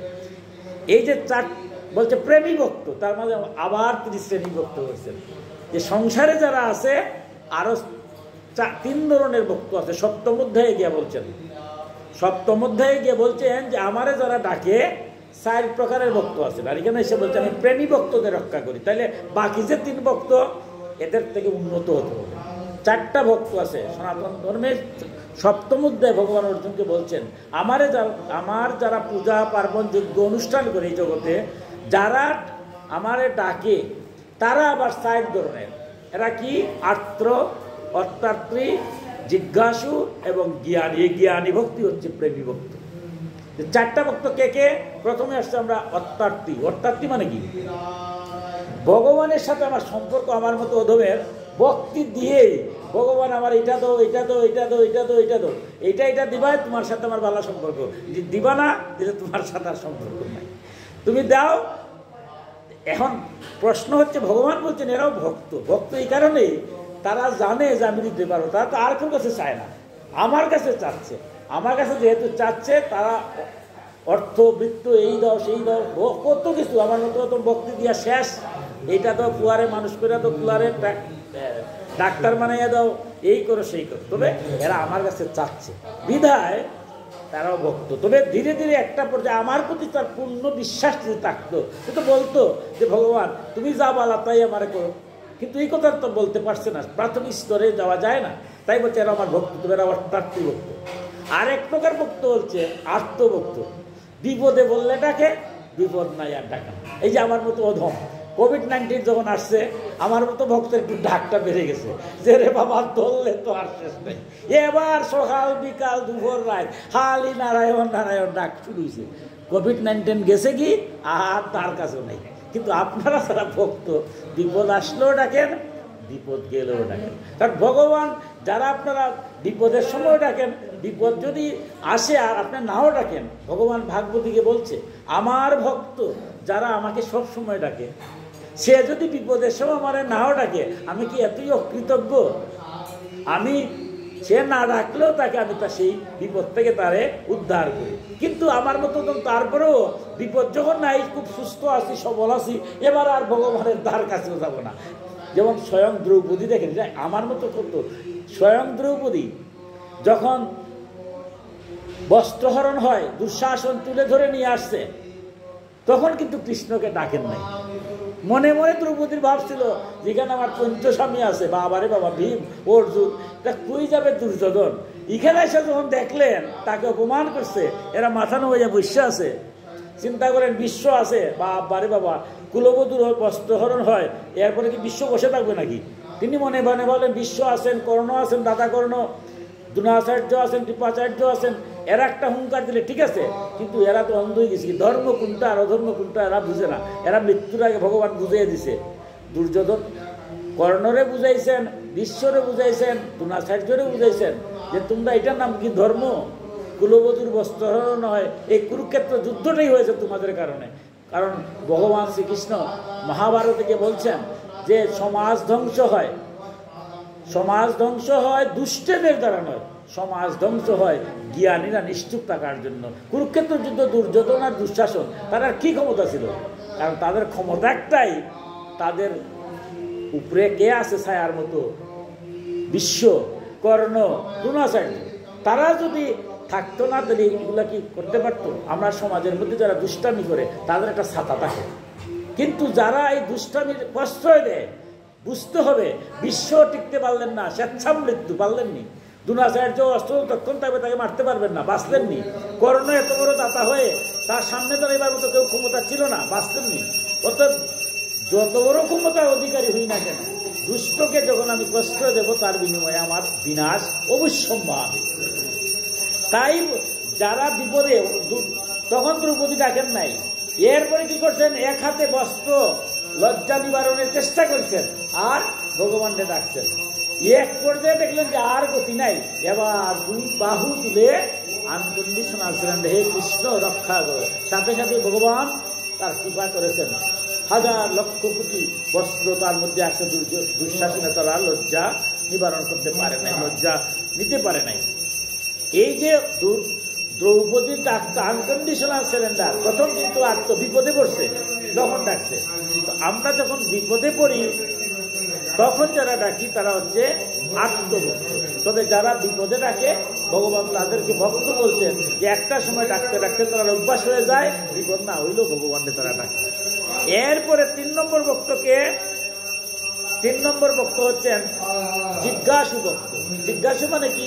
এরা ভগবানকে পুরাপুরি বিশ্বাস করতে চায় না, বিশ্বাস আছে, পূর্ণ বিশ্বাস নাই, একটু সত্য বলে। যেমন আমাদের সমাজে যেমন কিছু কিছু মানুষ ধর্মটারে পুরাপুরি নেয় না, বুঝতে হয় তারা ভগবান আসেনি না, ভগবান নাই, ভগবান কি, কত প্রশ্ন করে। এরকম জিজ্ঞাসা, স্বয়ং বিবেকানন্দ উনিও জিজ্ঞাসু ভক্তের মধ্যে ছিলেন। সাধু সন্ত দেখলেই বলতেন ভগবান আছে নাকি, দেখাইতে পারবে নাকি? যখন রামকৃষ্ণের কাছে গেল, হ্যাঁ দেখাতে পারবো, তখন স্থির হয়েছে। অর্জুনও কিন্তু এরকমই একের পর এক প্রশ্ন করেছেন। বিশ্বরূপ দেখার আগ মুহূর্তে অর্জুনের মনে হয়েছিল যে ভগবান এটা কি কথা বলতেছেন, উনি বিশ্ব ব্রহ্মাণ্ডের অধিপতি, ঠিক নাকি? তাই বলছে তোমার এই রূপটা আমি দেখতে চাই, জিজ্ঞাসু। এরপরে ভগবান দেখালেন, এবার তিনি বুঝলেন। তাই এরাও ভক্ত। আর শেষে যেটা বলা হয়েছে, প্রেমী ভক্ত বা জ্ঞানী ভক্ত, যেটা বলছেন সংসার জীব, যে যারা কিছুই চায় না, আমার সন্তুষ্টির জন্য, ভগবানের, আমি ভগবানের কাছ থেকে আসছি, আমার দেহের মধ্যে ভগবান আছেন, একদিন আমি চলে যাব, তার সন্তুষ্টির জন্য পূজা যজ্ঞ অনুষ্ঠান যে করে, ভক্তি দিয়ে বলে ভগবান শত অপরাধ ক্ষমা করো, জন্ম জন্মান্তরে কত অপরাধ করছি জানি না, এই জন্ম মনুষ্যকুলে আসছি, আমার দ্বারা যেন কোনো অন্যায় হয় না, অবিচার হয় না, অত্যাচার হয় না, আমি যেন ন্যায় সত্য ধর্মপথে থেকে আমার দায়িত্ব কর্তব্যগুলো পালন করতে পারি, মা বাবার সেবা করতে পারি, তোমার প্রতি ভক্তিমান হই, জগতের কল্যাণ করতে পারি। তাহলে এইভাবে যারা ভক্তি দিয়া ভগবানের কাছে আনকন্ডিশনাল সারেন্ডার হয়, তারা হচ্ছে প্রেমী ভক্ত। অর্জুনকে বলছেন, যারা এই রকম সংসারের সমস্ত কর্ম আমার উপর ছেড়ে দিয়ে জগতের কল্যাণের জন্য কর্ম করে যায়, সেই ভক্তদের এই সংসারে শান্তি দান করি এবং মৃত্যুর সময় তাদের উদ্ধার করে থাকি। দেখুন, আমার বেলা অনেক হয়েছে, আমিও যাবো আরেকটা অনুষ্ঠানে, আপনাদের ওইখানে বুকরাগ হয়ে যাবে। আমি আর বক্তব্যের দিকে তো যাচ্ছি না, আবার শেষ করে নেবো। এই যে বলছেন, আবার একটা কথা বলছেন, হে অর্জুন, নিঃসন্দেহ, কোনো সন্দেহ করো না, যারা আমার কথা শুনে এই জগতে সমস্ত কর্ম করে মনটা আমারে দিয়া দেয়, পিতামাতার প্রতি দায়িত্ব, সমাজের প্রতি দায়িত্ব, সমস্ত কার্য করে মানুষের কল্যাণ মঙ্গল করে, আর যখনই সময় পায় আমার পূজা অর্চনা যজ্ঞ কীর্তন নাম আমার শ্রবণ করে মনন করে, সেই ভক্তর ইহকালে যেমন শান্তি দেয়, মৃত্যুকাল আসলে আমি নিজে তাকে উদ্ধার করে থাকি। এই বিষয়ে তুমি কোনো সন্দেহ করো না। আবার আর একটা কথা, যেমন এই যে গীতার প্রতিটা শ্লোকের মধ্যে এক একটা শব্দ কি মধুর ব্যাখ্যা। সন্দেহ তার মানে কি? সন্দেহ যদি থাকে তাহলে তার দ্বারা হয় না। তাহলে অর্জুনকে বলছেন তোমার যদি সন্দেহ থাকে, আর সন্দেহ অর্জুনের বারবার হয়েছে, অর্জুনের যদি সন্দেহ না হইতো তাহলে একাদশ অধ্যায়ে বিশ্বরূপ দেখছেন। বিশ্বরূপ দেখার আগে তার সন্দেহ যে উনি কি আসলে পূর্ণব্রহ্ম নাকি, এমন কথাগুলা বলতেছেন যে একেবারে বিশ্ব ব্রহ্মাণ্ড উনি। তাই সন্দেহ হয়েছে যে তোমার এই রূপটা আমার দেখতে খুব ইচ্ছা। ইচ্ছা মানে কি? সন্দেহ। তাই বিশ্বরূপ দেখালেন, সমস্ত বিশ্ব ব্রহ্মাণ্ড সমস্ত দেব দেবী তার মধ্যে আসছে।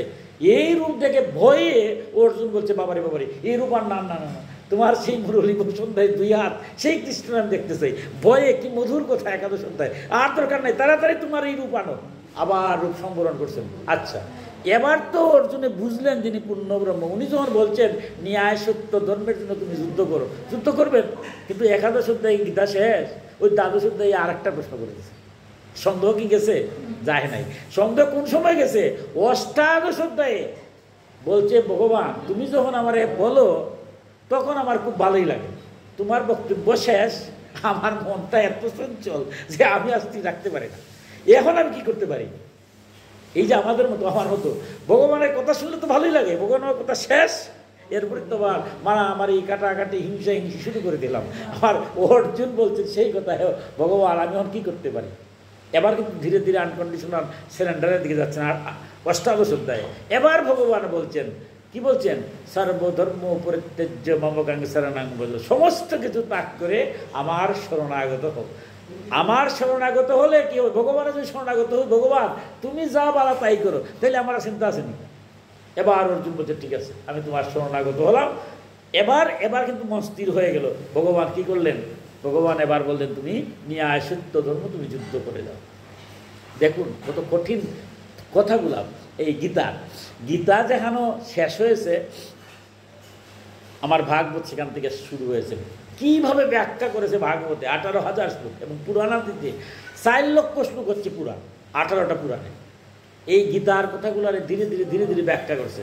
অর্জুন যখন যুদ্ধ শেষ করলেন, শেষ করেও আর সন্দেহ আর গেল না।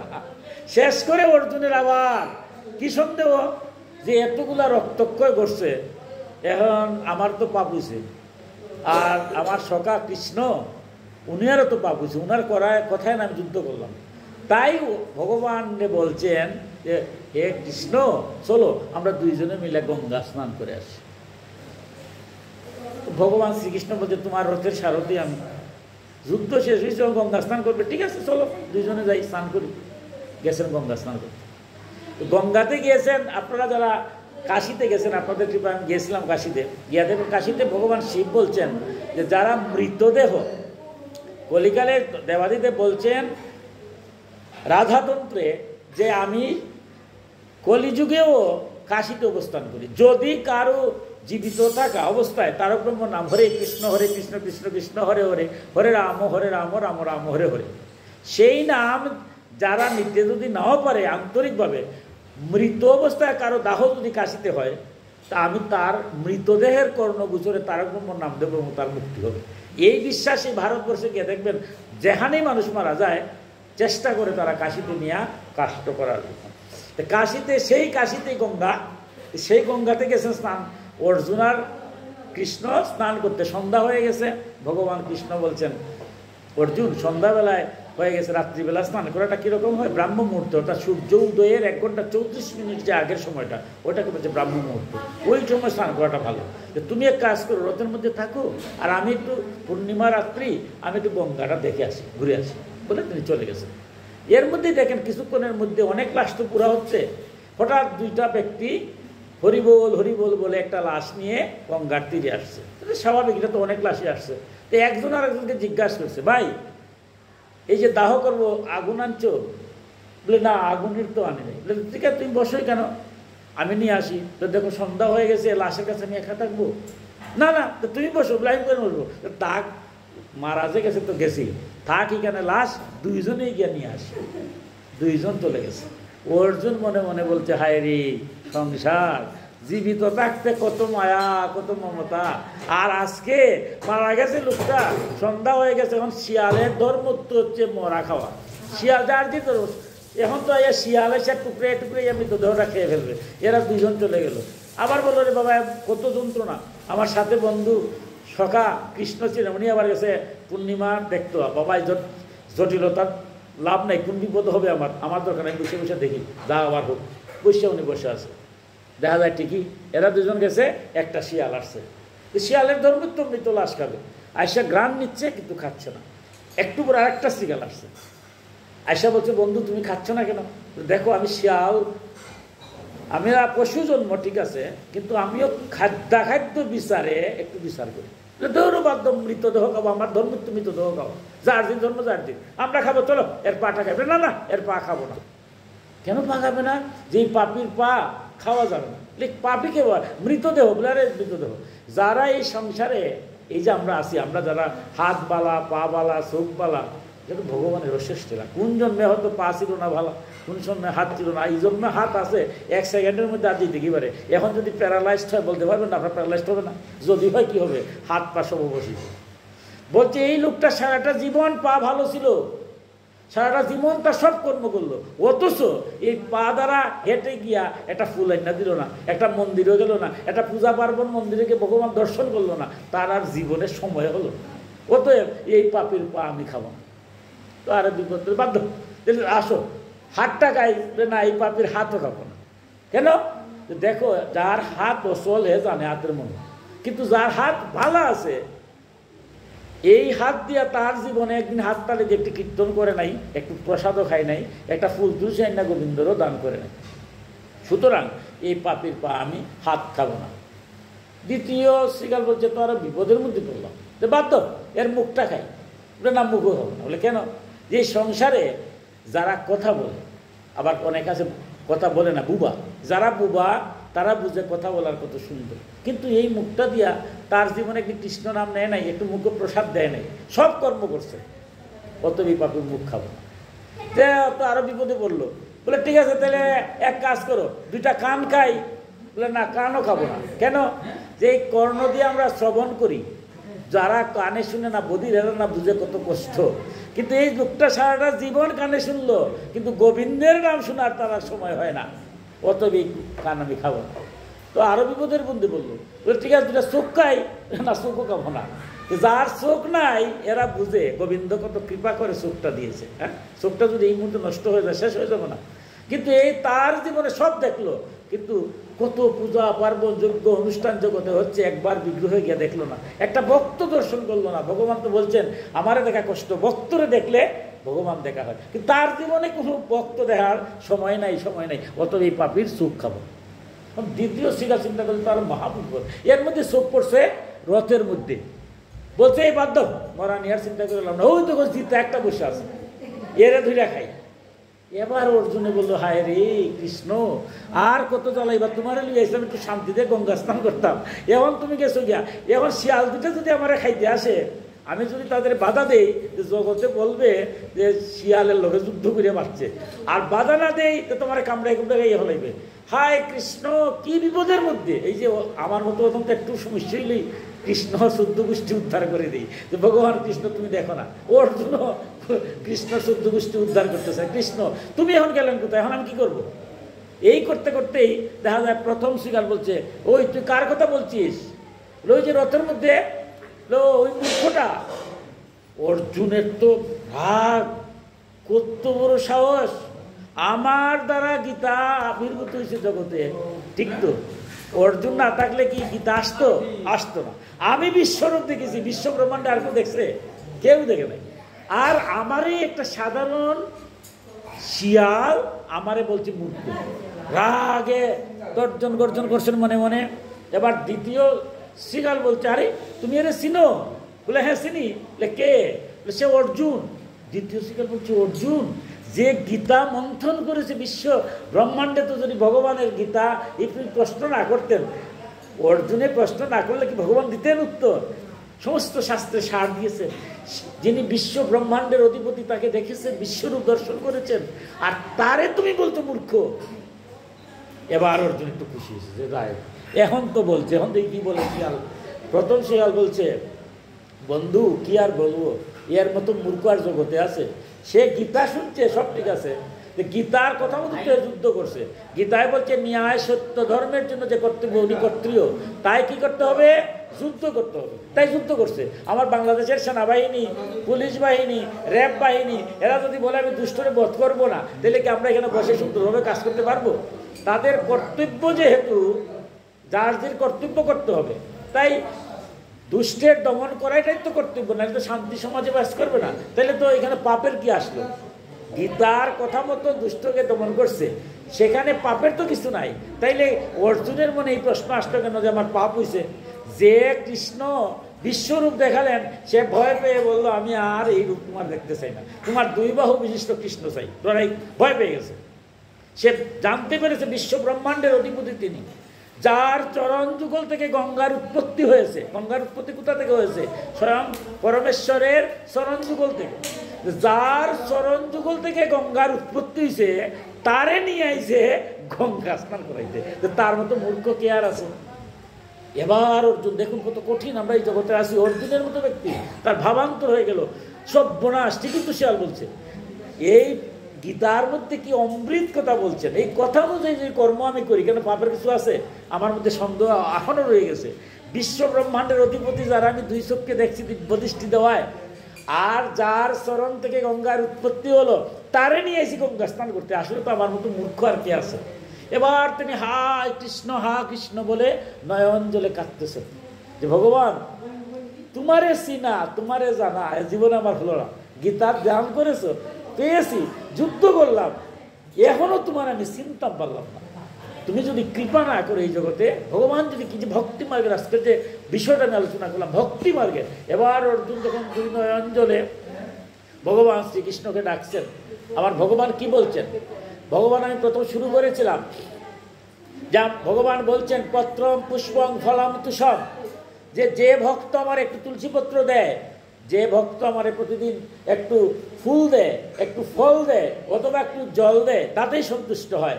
ভাগবতে গিয়ে বলছেন এগুলো কিচ্ছু লাগবে না, যদি কোনো ভক্ত আমার নয়ন জল দিয়া প্রতিদিন যদি আমাকে একটু ডাকে, একটু নয়ন জল দিয়া, অর্থাৎ আক্ষেপ করা, আত্মসমালোচনা, আত্মবিশ্লেষণ, আত্মসংশ্লেষণের মধ্যে আত্মশুদ্ধি। বলছেন যদি কোনো ভক্ত প্রতিদিন আমার জন্য যে আমি সংসারে আসছি ভালো কাজ করার কথা, কিন্তু ভগবান করতে পারলাম না। কিছু ভালো কাজ করি, কিছু খারাপ কাজ করি। আত্মসমালোচনা করা, পরের নিন্দা দেখার বিষয় না আমার, কে কি করলো এটা আমার বিষয় না। পরের নিন্দা করব না, পরের সমালোচনা করব না, কিন্তু আত্মসমালোচনা করব। বলছেন যে ভক্ত নিজের আত্মসমালোচনা করে যে আমি সারাদিন ঘুম থেকে উঠে রাত্রি পর্যন্ত ভালো কাজেই করছি, মন্দ কাজেই করছি, আত্মসমালোচনা, আত্মবিশ্লেষণ করে আত্মসংশ্লেষণ, ভালোটা করব, বাদটা বাদ দেব, এই করে বাদটা বাদ দিয়ে পরের দিন থেকে যাতে আর খারাপ কাজ করে না, আমার ভক্তিমান হয়। এই যে আমার প্রেমী ভক্ত বলছেন, যারা প্রেমী ভক্ত তারা নয়ন জলে ভগবানকে কেঁদে বলে যে ভগবান আমি যেন কালকের থেকে আর কোনো অন্যায় অবিচার অত্যাচারের সাথে যুক্ত থাকি না, ন্যায় সত্য ধর্ম থেকে তোমার আমার উপর অর্পিত সমস্ত দায়িত্ব কর্তব্য যেন করি, আর তোমার চরণে যেন আমার মত থাকে। এই কথা বলে যারা নয়ন জলে আমার কাঁদে, এর চেয়ে বড় বোঝা আর কিছুই নেই। সবচেয়ে বড় বোঝা হচ্ছে নয়ন জলে। তাই অর্জুন যখন নয়ন জলে আজ ভগবানকে ডাকছেন, এবার অর্জুনের পিছন দিকে এসে মাথাটা বুলিয়ে বলছেন, অর্জুন কি হয়েছে, তুমি কাঁদতেছো কেন? এবার তো অর্জুন বুঝে গেছে, হাউ হাউ করে বলছে, ভগবান তোমার দেখা পাওয়া, তোমারে বুঝা এই জগতে আমার আর হলো না। এই তোমারে তোমার চরণ যুগল থেকে গঙ্গার উৎপত্তি হয়েছে, আর তোমারে আমি নিয়ে আইছি গঙ্গা স্নান করাইবার জন্য। গীতা দান করছো তুমি, আমার পাপ হয়েছে আমার মনের মধ্যে, এখন পর্যন্ত সংশয়টা আর দূর হলো না। ঠিক এই মুহূর্তে দেখা যায় যে মৃত ব্যক্তি ছিল সে দাঁড়িয়ে গেছে। দেখেন স্বয়ং দেবাদিদেব মহাদেব, সনাতন ধর্মের যে গীতা, গীতার মাহিত্য কে বলছেন? দেবাদিদেব মহাদেব তন্ত্রশাস্ত্রে। যেমন মাহিত্যের পিছনে লেখা ইতি তন্ত্রোক্ত সারোক্ত গীতা মাহিত্য। অর্থাৎ আমরা হরিনাম কীর্তন, হরিনামটা কোথায়? এই যে হরে কৃষ্ণ কৃষ্ণ কৃষ্ণ হরে হরে, হরে রাম রাম রাম হরে হরে, এটা কোথায়? রাধাতন্ত্রে। স্বয়ং দেবাদিদেব ত্রিপুরা সুন্দরীর মাধ্যমে বাসুদেবকে দিয়েছিলেন কলিযুগে তারক ব্রহ্ম নাম। সব দেবের ভাগবতের মাহিত্য কোথায়? তন্ত্রশাস্ত্রে দেবাদিদেব মহাদেব পরম বৈষ্ণব শিব। সমস্ত মাহিত্যগুলো, হরিনামের মাহিত্য, গীতার মাহিত্য, ভাগবতের মাহিত্য, সব তন্ত্রে দেবাদিদেব শিব বর্ণনা করেছেন, পরম বৈষ্ণব। তাই যে লাশটা ছিল মৃতদেহ, এবার দাঁড়াইতে দেখেছি স্বয়ং দেবাদিদেব মহাদেব। দুইটা লোক যে গিয়েছিল আগুন আনতে, এই দুইটা আসছে দেখা যায় নন্দী আর ভৃঙ্গি, আর শিবারূপে স্বয়ং আদ্যাশক্তি মা দুর্গা, অর্থাৎ হর পার্বতী আর নন্দী ভৃঙ্গি। এবার দেবাদিদেব অর্জুনকে বলছেন, হে অর্জুন, এই মনুষ্যকুলে কেন, দেবকুলে যারা শ্রীহরির এই বিশ্বরূপ দর্শন করা যায় না, আমরা কিন্তু বিশ্বরূপ আজকে শুরু করেছিলাম, যে অনেক দান করেও ভগবানকে দেখা যায় না, কিন্তু তুমি ভক্তির দ্বারা সেই রূপটা তুমি দর্শন করেছো। এরপরেও তুমি মনুষ্য দেহ নিয়ে আসছো বিদায় তোমার সন্দেহ যায় না অনাথরাদি গোবিন্দ ধরে নিয়ে আসছো তুমি গঙ্গা স্নান করাইতে। তোমার মনে মনে ভাবছো যে কুরুক্ষেত্র যুদ্ধ হয়েছে, এখানে দুষ্টদের তুমি বিনাশ করেছো, এতে তোমার পাপ হয়েছে। কারণ ভগবান তো বলছেন দুষ্টদের বিনাশ করার জন্য যার যে কর্তব্য কর্ম করবো। আমি শিক্ষকতা করবো, এটা আমার ধর্ম। আমি যে শিক্ষকতা ফাঁকি দিই, এটা আমার অধর্ম। আমি ডাক্তার, রুগীর দেখবো, ভগবানের নাম নিয়ে রুগী দেখবো না, এটা ভগবানটা দেখবো। আমি যদি ব্যবসায়ী হই, ব্যবসা করব, ভগবানের নাম নেওয়ার সাথে সাথেই যে কাস্টমার আসবে তাকে আমি ঠকাবো না, কারণ ভগবান দেবে। তাই আমার সেনাবাহিনী, পুলিশ বাহিনী, র্যাব বাহিনী দুষ্টকে দমন করে, তারা দুষ্টকে দমন করতে যদি অর্জুনের মতো হাত কাঁপে, তাইলে তো আর শান্তি দেশে আসবে নাকি? সেক্ষেত্রে হাত কাঁপলে হবে না, অর্থাৎ কর্তব্য কর্ম থেকে বিচ্যুত হওয়া যাবে না। তাই গীতাই বলছে, তাই মহাদেব বলছেন, তোমার এত কথা জানার পরেও তোমার এই মনুষ্য দেহ নিয়ে সন্দেহ হয় বিধায় তুমি আজ ভগবানকে নিয়ে আসছো গঙ্গা স্নানে। এই জন্য আমি পার্বতীকে নিয়ে, নন্দীভৃঙ্গিকে নিয়ে নাটকটা করলাম, যাতে তোমার মধ্যে জ্ঞানের উদয় হয়। তাই আমি শেষ করে নেব, ভগবান যেটা বলছেন সন্দেহ নাই। ভগবান গীতায় যা বলছেন, ভগবান বলছেন সমস্ত কর্ম করব ভগবানের নাম স্মরণ করে, সমস্ত কিছু অর্পণ করব, যা ভগবান দেবে তাতে আমি সন্তুষ্ট থাকবো, ন্যায় সত্য ধর্ম করে কর্তব্যের মধ্য দিয়ে ইহকালে আমরা শান্তি পাবো। আর ভগবান বলছেন যে ভয় নাই, মৃত্যুর পরে আমি নিজে এসে তোমাকে উদ্ধারকারী হয়ে যাই। যেটা ভাগবতে আমরা দেখেছি, ভক্ত পৃথু, ভক্ত প্রহ্লাদ, ভক্ত ধ্রুব, সমস্ত ভাগবতের 18,000 শ্লোক, যত ভক্ত সব আপনাদের মতো গারস্থ আশ্রম সংসার ধর্ম পালন করেছেন সঠিকভাবে, ইহকালে শান্তি পেয়েছেন। যাওয়ার সময় এসে বিষ্ণুদূতরা এসে তাদেরকে নিয়ে গেছে। তাই জগতের আমরা ভগবানের কথা মতোই সংসারকে আমরা মধুর করব, সুন্দর করব, তার মধ্য দিয়ে ভগবানকে আমরা আরাধনা করব, পূজা করব, যজ্ঞ করব, মনটা ভগবান কাছে থাকবে, সেই প্রার্থনা জানিয়ে আবারও আমি কাজলদার পরম ভক্তপ্রবর আমার পূজনীয় দাদা কাজলদার বাসাতে আজকে আমরা যে ভাগবতী আলোচনা করলাম, ভগবান কাছে প্রার্থনা করি উনি সুস্থ হন, মঙ্গল হোক, সবার উপস্থিত যারা আছে সবার মঙ্গল কামনা করি, বিশ্বের কল্যাণ কামনা করি, দেশ জাতি সবার মঙ্গল কামনা করে আমার গীতা কথার এখানেই বিশ্রাম নিলাম। সর্বী ভবন্তু সুখিন, সর্ব সন্তু নিরাময়া, সর্বী ভদ্রাণি পশ্যন্তু, মা কশিত ভাগ হবে। হে পরমেশ্বরী, পৃথিবী সকলেই সুখী হোক, সকলেই রোগ মুক্ত হোক, কেউই যেন দুঃখ লাভ না করে সকলেই শুভবোধ দর্শন করুক, সকলেই শান্তি লাভ করুক। ওম শান্তি, ওম শান্তি, ওম শান্তি। জয় জয় নিতাই গৌর সীতানাথ প্রেমানন্দে, হরি হরি বল। জয় জয় নিতাই গৌর সীতানাথ প্রেমানন্দে, হরি হরি বল। জয় জয় নিতাই গৌর সীতানাথ প্রেমানন্দে, হরি হরি বল। হরে কৃষ্ণ কৃষ্ণ কৃষ্ণ হরে হরে, হরে রাম রাম রাম হরে হরে, হরে কৃষ্ণ কৃষ্ণ কৃষ্ণ হরে হরে, হরে রাম রাম রাম হরে হরে, হরে কৃষ্ণ কৃষ্ণ কৃষ্ণ হরে হরে, হরে রাম রাম রাম হরে হরে।